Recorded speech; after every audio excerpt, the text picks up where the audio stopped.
Assalamualaikum warahmatullahi wabarakatuh. Halo semuanya, apa kabar hari ini? Semoga baik-baik aja ya.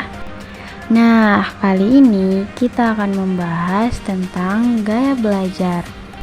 Baik, langsung saja ke videonya. Halo, sebelum masuk ke materi, ada baiknya kita perkenalan dulu ya. Nah, di sini ada saya sendiri, Nur Huzaifah, dengan nomor Stunbook A40123-177 dan Farha Aulia dengan nomor Stunbook A40123-178. Selanjutnya ada Elsa dengan nomor Stunbook A40123-188. Nah, yang terakhir ada Kartika Dewi dengan nomor Stunbook A40123-199. Baik, karena perkenalannya sudah selesai, kita langsung saja ke materinya ya. Nah, apakah kalian tahu apa sih gaya belajar itu? Jadi, gaya belajar adalah cara atau metode yang lebih disukai oleh individu dalam proses pembelajaran. Setiap orang memiliki gaya belajar yang unik, yang dipengaruhi oleh berbagai faktor seperti kepribadian, latar belakang sosial budaya, dan pengalaman pendidikan. Gaya belajar ini berperan penting dalam bagaimana seseorang menyerap, mengatur, dan memproses informasi yang diterima. Nah, kita masuk ke macam-macam gaya belajar ya. Yang pertama itu ada visual. Jadi, gaya belajar visual adalah pembelajaran melalui visual, merujuk pada penggunaan gambar, grafik, diagram, video, dan alat bantu visual lainnya dalam proses belajar mengajar. Pendekatan ini fokus pada indera penglihatan sebagai sarana utama untuk menyampaikan informasi. Dengan menggunakan media visual, siswa dapat melihat hubungan antar konsep dan memahami materi dengan lebih baik.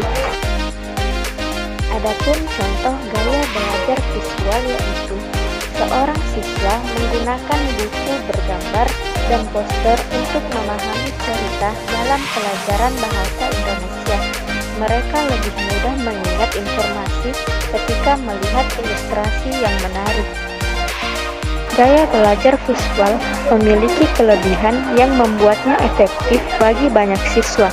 Individu dengan gaya belajar ini cenderung lebih cepat memahami dan mengingat informasi ketika disajikan dalam bentuk gambar, diagram, atau grafik. Mereka dapat menciptakan gambaran mental yang kuat yang membantu dalam proses pengingatan dan pemahaman konsep-konsep kompleks. Adapun kekurangannya yaitu salah satu tantangan utama adalah bahwa tidak semua materi dapat divisualisasikan dengan efektif.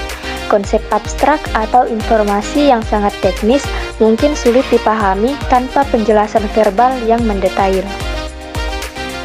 Selanjutnya yaitu faktor-faktor gaya belajar visual. Yang pertama, ada kecenderungan menggunakan gambar. Orang dengan gaya belajar visual lebih mudah memahami informasi melalui gambar, grafik, atau diagram. Yang kedua yaitu kekuatan dalam visualisasi. Kemampuan untuk membayangkan atau mengingat informasi secara visual lebih tinggi. Yang ketiga itu ada preferensi terhadap warna dan bentuk. Lebih menyukai tampilan yang terstruktur dengan penggunaan warna atau bentuk yang mencolok untuk menandai informasi penting. Yang terakhir itu lingkungan belajar yang tenang. Mereka cenderung terganggu oleh kebisingan, sehingga membutuhkan tempat yang tenang untuk belajar. Selanjutnya, auditori. Selanjutnya, gaya belajar auditori. Gaya belajar auditori merujuk pada cara individu menyerap informasi dengan lebih baik melalui pendengaran. Siswa yang memiliki gaya belajar ini biasanya lebih mampu memahami dan mengingat informasi ketika disampaikan secara lisan. Mereka cenderung menikmati kegiatan seperti mendengarkan ceramah, diskusi kelompok, dan presentasi. Adapun contoh gaya belajar auditori, yaitu siswa yang suka mendengarkan lagu atau puisi yang dibacakan oleh guru. Mereka dapat mengingat informasi dengan lebih baik setelah mendengarkan penjelasan secara lisan. Selanjutnya, kelebihan gaya belajar auditori. Siswa auditori seringkali cepat menangkap informasi baru melalui komunikasi verbal. Mereka dapat berpartisipasi aktif dalam diskusi, meningkatkan pemahaman mereka terhadap materi. Kemudian, kekurangan gaya belajar auditori. Mereka mungkin mengalami kesulitan saat harus memproses informasi secara visual atau tertulis tanpa adanya penjelasan lisan. Ketika lingkungan belajar terlalu bising atau tidak kondusif untuk pendengaran, kemampuan mereka untuk belajar bisa terganggu. Selanjutnya, faktor-faktor gaya belajar auditori. Yang pertama itu, sensitivitas terhadap suara. Pembelajaran auditori lebih peka terhadap suara, intonasi, atau ritme saat mendengarkan informasi. Yang kedua, kecenderungan berbicara untuk memahami. Mereka memahami lebih baik jika dapat mendiskusikan atau mendengarkan materi pelajaran. Yang ketiga, preferensi terhadap audio. Lebih suka belajar dengan mendengarkan penjelasan seperti ceramah, diskusi, atau audio pembelajaran. Yang terakhir, kemampuan mengingat melalui suara. Mereka memiliki kemampuan mengingat informasi lebih baik jika diperdengarkan berulang kali. Selanjutnya, kinestetik. Gaya belajar kinestetik. Pembelajaran kinestetik adalah metode yang mengutamakan pengalaman fisik dan gerakan dalam proses belajar.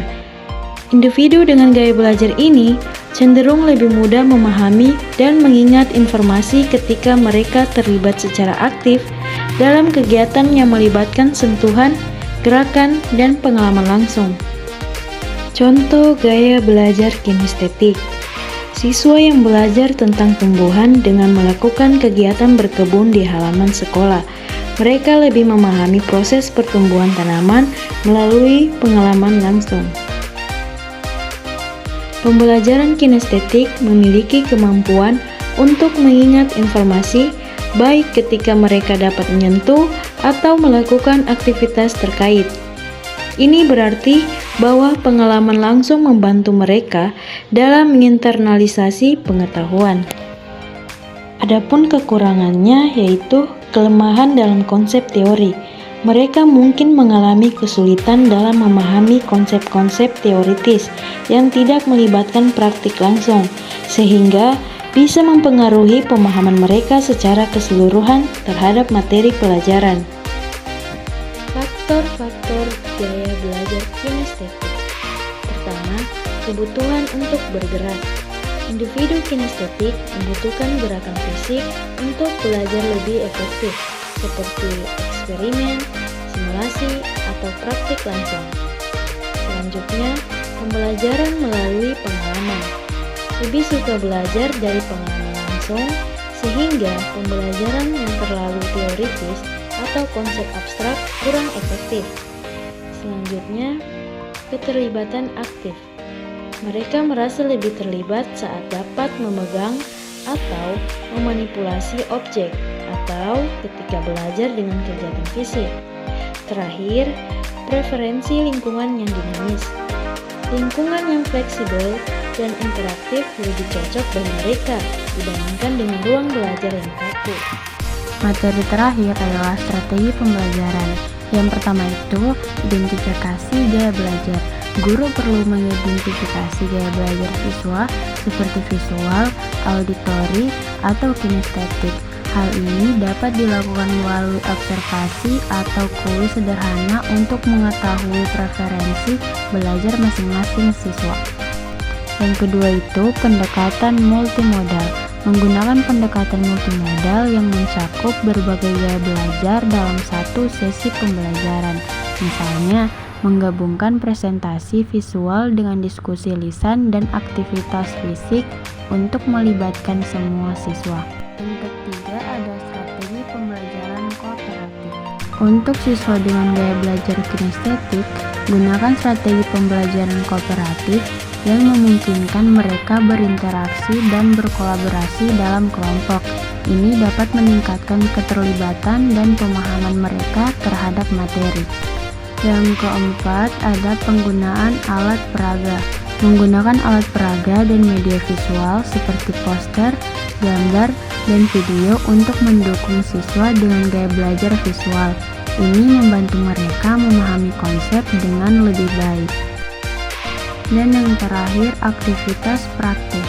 Untuk siswa kinestetik, berikan kesempatan untuk melakukan praktik langsung atau eksperimen. Ini membantu mereka belajar melalui pengalaman dan gerakan yang sangat efektif bagi tipe belajar ini. Baik, dari materi yang sudah kami jelaskan, saya menarik kesimpulan, gaya belajar adalah kunci untuk memahami bagaimana individu berinteraksi dengan informasi dan bagaimana mereka dapat dioptimalkan untuk mencapai hasil pembelajaran yang maksimal. Baik, sekian. Apabila ada salah kata, mohon dimaafkan. Saya akhiri. Wassalamualaikum warahmatullahi wabarakatuh. Tetap semangat dalam belajar ya. Dadah.